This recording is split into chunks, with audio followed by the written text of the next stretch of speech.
जाहो जाहो जाहो पिया नवादा बजरिया हमारा ले लादा एगो साड़िया हो। नाही पेनब हरियर साड़ी नाही हम पियर का लादा पिया ललका रंग के साड़िया हो।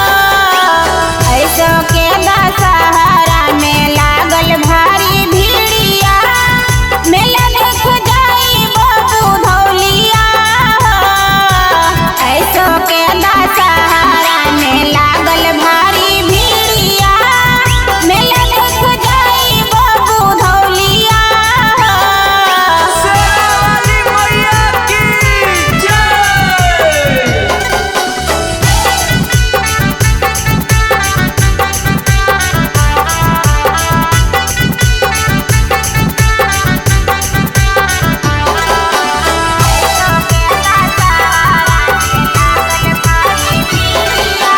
तू संगे जइहा प्रभु हमू संगे जइबो देखे लगी ऐकुन साथे भैया हो।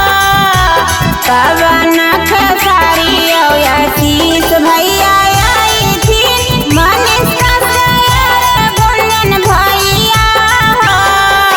उधौलिया में आपको स्वामी ऊँचे उच्च मंदिरवा कारावरिया लगलिया सटिलावा हो। दक्षिण ओरिया आपको स्वामी माई के मंदिरवा पूर्व ओरिया सोनार कलैया हो। बोला बोला जोता वाली मैया की जय।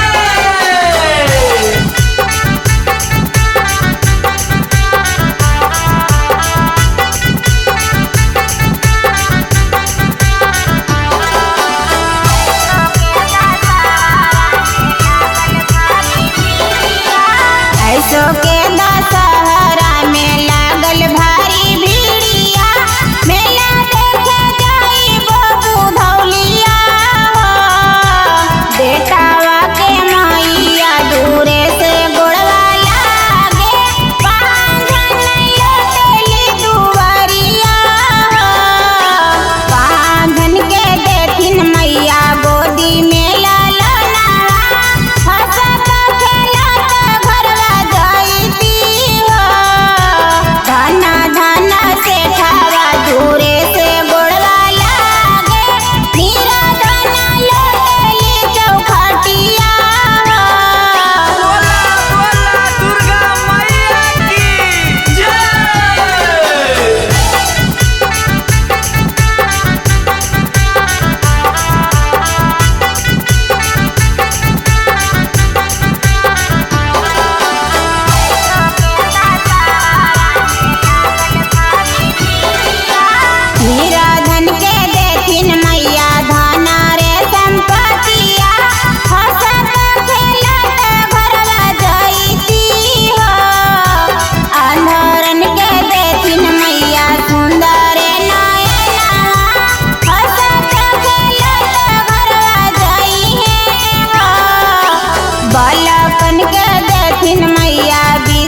स्टूडियो पखरी वारमा।